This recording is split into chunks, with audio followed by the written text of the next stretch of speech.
talked about figuring out, is it a vice? Mm-hmm. What I really wanted to talk about is when we shouldn't give it up. Mm-hmm. Because the big thing that everyone's always like is, stop doing your bad habits. You shouldn't do this. Don't drink too much. Don't do drugs. Don't sleep with strangers. All of these are bad things. Well, that could be a vice too. Yeah, Absolutely. Sex is totally. I was like, vice. oh hey, we can think about that. For a moment. But I want to make the argument that I think there are a lot of vices and bad habits. Socially, we're told is not a good thing. But if we're using them appropriately, it is totally okay. And I think that just comes with societal and marketing societal norms to where this is bad. Because in previous podcasts, you talked about your passion for video games when you were a kid. Fast forward to today, if you continue that activity, you could be a multimillionaire gamer, right? Freaking multimillionaire. And I would be a good video gamer, and I could be a video game coach to other video gamers. Precisely. Didn't even realize that was a thing. Precisely. Anger.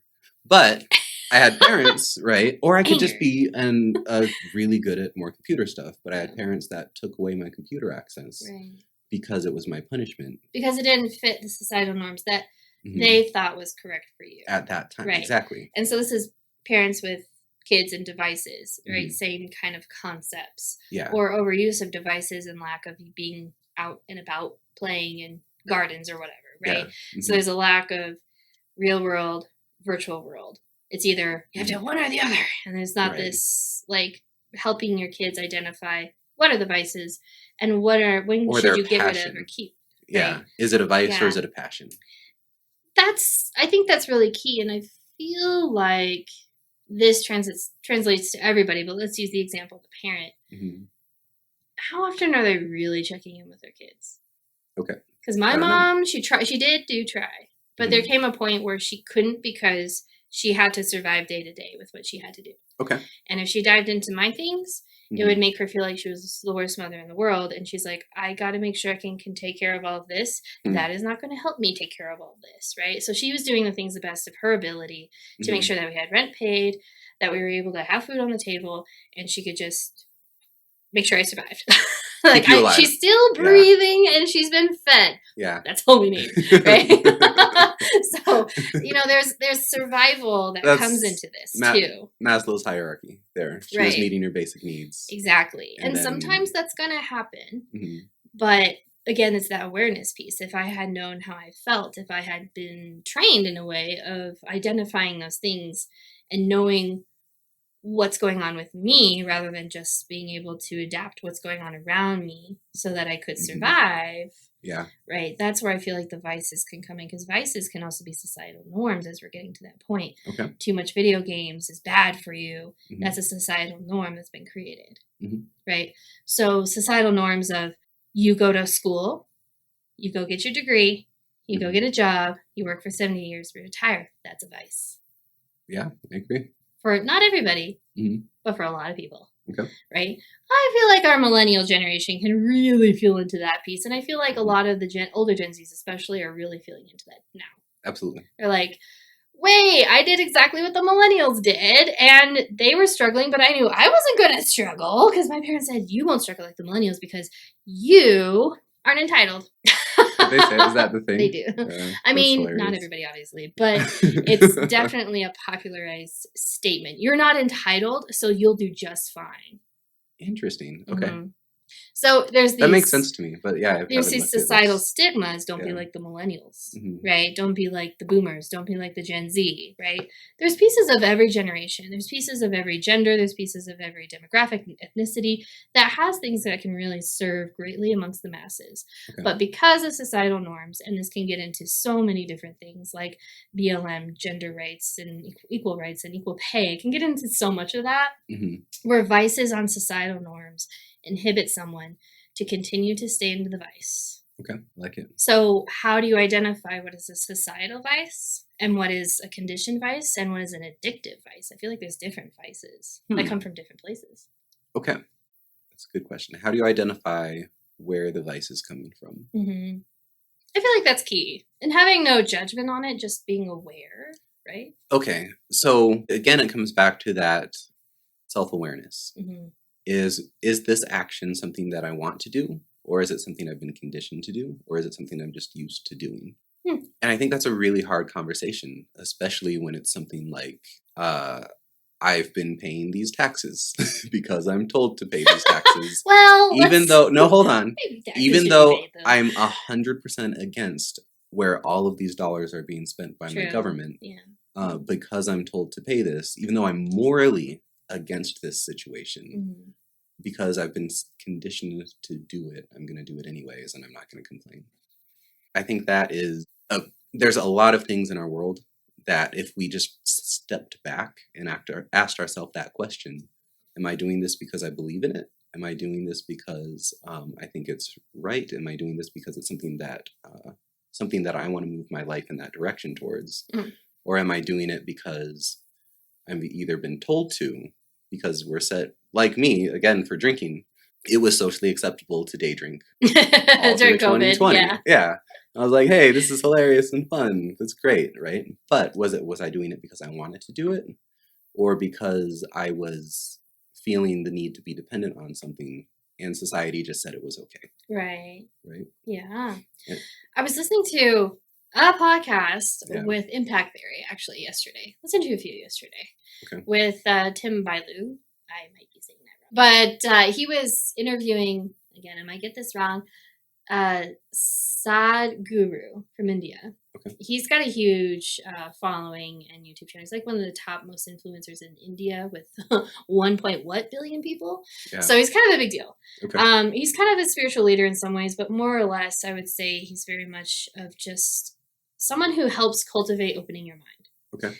And he was chatting on impact theory. And what I loved is that he said, belief is very, very dangerous. Because it doesn't just mean religion. It doesn't just mean, where you came from, how you were raised, and so on. It's literally the origins of belief creates a closure, which means it literally creates a death. So there's these words that create closed mind, closed death, right? Okay. And then there's these words. That in a little bit of a different so when I say closed or death, I mean, you go through your emotions, right? You get up in the morning, you take your shower, you do these things, you drive to work, you do your job pretty mindlessly, and then you come back home and maybe you got an hour with the kids and then this and that, and then you go back to bed. Okay. Okay, it's this continuous cycle of literally just habitual actions, which means you're not actually living. You're not awake in those moments. They're just motorized. Okay. Because how many times have you been driving down the road and you get home and you're like, I don't remember the entire time I was driving, right? Totally, yeah. It's basically a way of saying it's closed. It's literally a death because you're not fully living in the moment. Okay. Like the death of experience. Correct. Right, okay. So belief is also a way of saying I am not going to be extremely open to everything around me.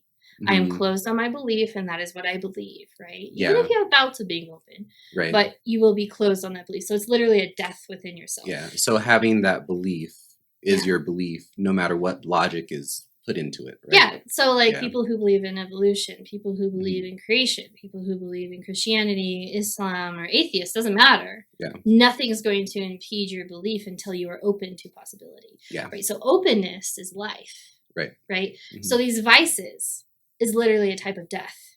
So you have to ask yourself, am I being open with my vice or am I being closed with my vice? Okay. Am I in my belief with my vice or am I being engaged with my vice? Okay. Right? So it's really just where is your, again, that kind of conscious awareness piece. Because if you're not fully open to your vice leaving you even, that's a death. Yeah. And that's dependence and addiction. Exactly. If and that's a death. Can't get rid of it, right? You're literally attached to it, which means you are not open to all this possibility around you. Right. So it's again a death. So if you're listening right now and you're confused, go watch that episode on impact theory with Sadhguru. It's incredibly impactful, and it's only, impact theory, right? It's only 45 minutes long, but it really changed a lot of how I see moving throughout my day. Okay. Because I'm not gonna lie, this last week especially. Coming back from Mexico, it's been so hard for me because I thrive on being in new environments and having those challenges and meeting new people. Like, I thrive on that. I suffer with, in a sense, that death that Sadhguru is talking about, that mediocrity of waking up, taking your shower. Like, it's so hard for me to have what they call the routine. Okay. Right? Mm-hmm. So the 5 a.m. club. I have lots of opinions on that. Okay. So the vices, even routines can be vices, right? As to Sadhguru's point, it's a death. Mm-hmm. Making sure you wake up, you have your shower, you have your breakfast, you get in your car, you go to work, you do your job, you come home, you have 2 hours of social life and family life, and you go to bed. Yeah. That's a death. That to me is a vice, personally. So I think there are a lot of people who are going to completely disagree with you. And that's fine. Everyone is also different. Yeah. But to me, right. And many people who are listening, I mean, most people, I feel like, with this podcast, it's a vice. Yeah. And I think this is really interesting because a lot of people want stability. They want... like, I want stability. Right. I just don't want routine. Well, the routine is stability. So they know that this is how things are going to go. But like you said, if they have that routine, the routine is set. There is a lot of pain that comes when the routine gets messed up. Oh, yeah. Right? Yeah, people like that. And so being aware, like, am I angry that it's my routine is being messed up, which means my security is being threatened and my stability is being threatened, right? So it's that awareness is like, why am I angry? What led up to it? What was my expectation? And what is my reaction? I think a great example of this, of someone who is used to routine and someone who is not working together. So routine being someone's vice and routine not being someone's vice, right? Yeah. So a good example would be friend Donnie. She's down in Texas, okay? And she's working with a client. And I know this client's not listening to this episode, so it's fine. She's down in Texas. They're going through their whole freeze storm in Texas, okay? So they have no electricity. Or no, they did have electricity, but they had to be very mindful with it. So everyone around them had no electricity. She had electricity. She's working for her client, who I believe, as a guess, is in their 60s. Their father is in their 90s. So she's kind of staying in that house with everyone. Now, the guy who's 90 doesn't understand her laptop nomad working style. So he's very into the whole, well, you're not on the phone talking to someone. You're not, in what makes sense to him in the routine of work, right? She's in her routine of work, which is kind of different every day in a way. Right. I think that's a lot of people. Yeah. So it's a little different every day in a way. And it's very, in a sense, it makes sense for her. But to him, she's not activating his vice. Right. And so it became conflict in the house. She couldn't do any personal work inside the house. She had to go and work on a computer outside of the house. So he wasn't micromanaging in a way. Which I had that exact same with my last girlfriend when we lived together. It was like when I needed to get work done, she didn't understand because I'm not going to a physical work location to get my work done. I'm on the couch or in the basement. Or so this is really putting your own, in a way, secure vices on other people. Right. That's a thing too. Absolutely. Right. So you drink alcohol, let's say, and I don't drink alcohol at all. And even though I could, it's not a belief system that I have. It's just I don't like it, or I just don't engage with it, or I just don't enjoy it as much. But you can't understand that because your dopamine's going, but we have to have alcohol, right? So how can I engage in that? And sometimes people will put their own vices on others. Yeah. And the flip side too. And so this is actually a distinction that I talk to people, like my social groups, about a lot, is there are people who drink, right? And I make that like it's a statement, like the people who drink, and we drink a lot, and we can drink endlessly, right? We can kill a bottle, get drunk, be ridiculous. Maybe go to the next one. Yeah. Go into the next bottle, and then, but that doesn't make us an alcoholic just because we're consuming an excessive amount of liquor. Right. People who don't drink don't understand that, what I found, right? And so that being a vice, right, is like, hey, I drink. When I drink, I love drinking and I like getting lit. And when I'm around people who have the same thing, like we get each other. Like we talked about on a previous episode, the reason that I quit drinking is because it's like my productivity level goes down in the days following that. I feel like I'm hungover more and my brain is just foggy. But I'm in tune with, okay, am I drinking because I want to celebrate, because I want to mourn, because I'm bored? Like, what is leading me towards consumption? If it's with my friends who drink, it's an intentional choice and I want to drink, right? But is it, and then I'm making the choice, okay, I could, if I'm going to drink tonight, it's a very high likelihood I'm going to be unproductive for the next day or two. And I'm doing it with intention. I'm not doing it just because it's habit or that it's expected, right? But so it comes from being able to not drink, right? To say, hey, I'm going to stop drinking for X amount of time just to get clear-headed gives me more clarity on my choice to do something. Right? So having intentional breaks, not saying that I'm not going to get rid of it entirely, but just having breaks with your vices can bring clarity. Exactly. I think that's cool. Yeah. And so I do that with a lot of stuff in my life. So that's why I gave up TV in 2003, because it's like I was watching TV all the time and I loved it. And I was like, well, let me stop watching TV and see if it's something that I still love. Ooh, so you're experimenting on yourself. Yeah. I think that's a great point. Needing to really explore yourself more through experimentation. And intentional planned experimentation versus just I'm going to get rid of all of it, and then of course we have huge relapses. Yeah, and it doesn't work. No. It's like society says I shouldn't be doing this, so I'm going to quit so I can fit in with society, and it never works. Ooh, yeah, right? That's a great word. Fit into society, or great phrase. Yeah. Fit into that's something. Fit into society. I think that's a great question too. Am I doing this just so I can fit into society, or am I doing this as an experimentation or to better my productivity, to better my health? Right. And I feel like we are in a world of statements versus hypotheses. Yeah. And the entire world and everything we know is literally a hypothesis. Gravity is still a theory. Okay. It is not a fact.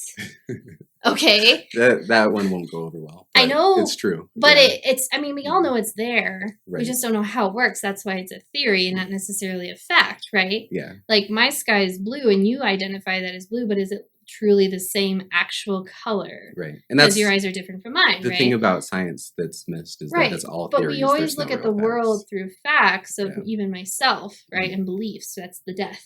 Right. Versus the hypothesis, which is open to possibility. To new information that can change the theory. Correct. But it should always be open too. Yeah. This is the new information I have. Yeah. And, you know, even though I don't enjoy the medical community because my own traumas and triggers and past, I enjoy with the fact that they don't necessarily have facts everywhere. It's always, this is the education we have today. That's what you're always told. This is what we know now. And in a year or two later, we might have more information, right? So there's always testing, and granted, Western is different than Eastern and so on. But I don't think what I like is that they're the medical community. I think that's just what I appreciate from parts of the medical community or science community, whatever you want to say. It doesn't have to be medical; it could be science. Is always this theories and hypotheses. Is like this is our best guess. Yeah, and they're always open to new information because if they're closed, they become what we have known in history that creates huge accidents, right? So having hypotheses even about yourself, I think that is awesome. Yeah. And it's a fun, because we're our best testing ground, right? So it's like, but if we have to be aware of what's happening to be able to understand if I do X, Y, and Z, I'm going to get X, Y, and Z result. But I think that a lot of people don't test things with themselves. They just go through life. So again, it's so interesting how this podcast episode is so tied with what we're talking about now in our podcast episode with Sadhguru, with Tom Bigelow and Impact Theory. Sadhguru says, it's interesting how one doesn't know much about oneself because you could not brush your teeth for 5 days and your nose is so close to your mouth, but you can't smell it. But everyone around you can. Yeah. That's right. Funny. So that's a good analogy. Yes. So it's like you cannot seem to always investigate yourself. You know what's wrong with everyone else, but you really need to investigate what's going on with you. Absolutely. But it's one of the most difficult things you can do. Yeah. And I feel like that comes with the vices, though. Yeah. You're conditioned to be part of vices. You're conditioned to operate with mediocrity and consistency, like waking up, taking a shower, going to work, right? So there's this pattern of what you should do. Rather than the pattern of curiosity. Yeah. So it's the pattern of death versus the pattern of life. Yeah. Yeah. I think that's really accurate. It goes back to that word again, like how can we just be more curious about things in ourselves, in our world. Yeah, I think that's cool. Which is a great segue, which, by the way, this is new information for you. My channel is officially going to be The Curious Explorer. Girl, hey! Yeah. Coming at a date which is not determined, because that would be death. That's going to be my excuse from now on. So when's that happening? Oh, no, that would be death. I have to choose life. I can't give you an exact date or time, because that is death. No, I mean, deadline holds accountability, right? Yeah. But, I mean, I feel like there might even be balance between death and life. There is with everything, right? An ending and a beginning. Right? Yeah. And so having a deadline for something, or even a vice, I think is important. Have a death to that past self. Yeah. And continue life with your new self. Yeah. Right? So accountability can hold to that, because at this time, the death of our past selves will begin, or will be done, and the new will begin. Okay. Right? So even having a plan for those vices, I think, is really cool. Yeah. And knowing, like, no matter what it is, whether it's cocaine or illicit sex or video games or excessive drinking, I think if it's done intentionally, don't get rid of it. Knowingly what it is, why it is, how it is, all of those introspections. Yeah. And just, yeah. So it doesn't matter. Like, I don't think we live in this world where we can say there are things that are good and there are things that are bad. Everything just is. Society says what's good, what's bad. Yeah, society says, well, this is illegal, so it's bad. And I would actually argue that I think that drugs are the number one thing we've been lied to about, more than, at least my generation has been lied to, like, the effects of drugs on the body and the world. Yes, there are terrible things about it, but if it's not used as a vice, if it's not used as an addiction, if it's just something that's intentional, I don't think there's anything bad about it. I think a great example of that is looking at medications. So, yeah, right? As a caregiver of a wounded warrior once upon a time, and you're really seeing wounded warriors everywhere around you with literally limbs that have been blown off. Yeah. Okay. You see these guys having dependencies on things because they have been pushed upon them, saying this is the correct way for you to navigate not only your pain, et cetera, et cetera, et cetera, right? Yeah. And so doing those things can bring a Band-Aid, a patch to it, right? So things like opioids, like morphine, right? Or Vicodin, whatever. These guys are taking such large portions of opioids, which is okay to have once or twice, right? There's a cutoff date for those things. But for a lot of people, they have to continue on because they have to increase their dosage, increase their dosage in order to manage their pain when there are alternatives around them. The opium is not the problem. It's the use of and the prescription of and the navigation of. Yeah. Right. Yep. And so, again, being open to possibilities, there are things like marijuana. There are things like, there's all sorts of stuff coming out of South America. Mushrooms are getting legalized now. So mushrooms can have helps in certain areas again, but there's misuse in everything. If you misuse your car, you can create great damage. Yeah. If you use it in a way that helps serves you and society around you, it can be a great blessing. Yeah. Same damn thing. So that's the distinction. There's so much what we say is good and what's bad, what's right and what's wrong. But I don't think that really... I don't think that's accurate at all. Why and intention. Exactly. So, Miss Anastasia, David, what's your number one takeaway of today's episode? I need to do a lot of questions. I'm going to go home and do a lot of journaling on things. Yeah. Because, yes, this is a great refresher as to why I do things now, why am I going into something, and why am I holding on to things that I know don't serve me. Yeah, I like that. That's really good. How about yourself? You said something earlier, and I asked you first because I was trying to remember what it was. That really jumped out. Delay that tactics. I really liked. Yeah. So your homework is to go home and watch this episode. To rewatch it for my takeaway. Because it was a big one. You said it. I was like, oh! Snap! But really, I think just that the intentionality of making a choice in life of the things that you keep and the things you don't keep. And especially if you're a parent, like having intentionality with seeing that in your children as well. So not necessarily what your expectations of what you think is or isn't their vice. Find out from them if it's a vice or not a vice through questioning instead of like imparting your experience on your kid. Yeah. or your friends. It doesn't have to be a parent-child relationship. It can be like, who in your life have you ever told someone they should stop doing something? Yeah, we've all done it, right? It's like, hey, I don't think you should date that guy because he's kind of an asshole.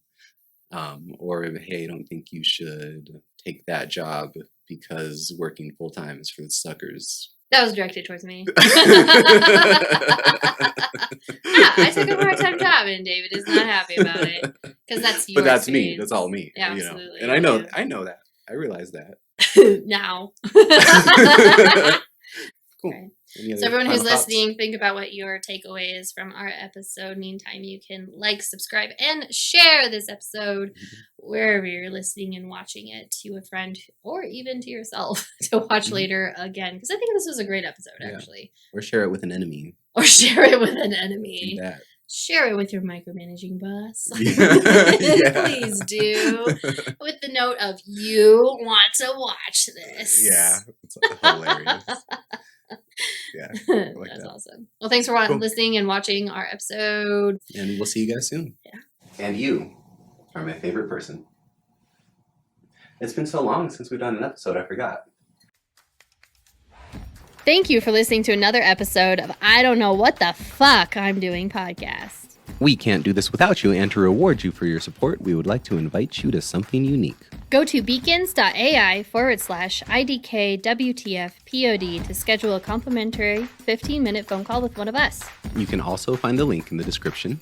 We're here to brainstorm with you on different solutions for your business or life. We want to hear your feedback about our podcast or even just schedule some time to say hi. Not only that, but anyone who chats with us will get a voucher for $100 in restaurant coupons. Schedule some time today, and we look forward to seeing you on our next episode.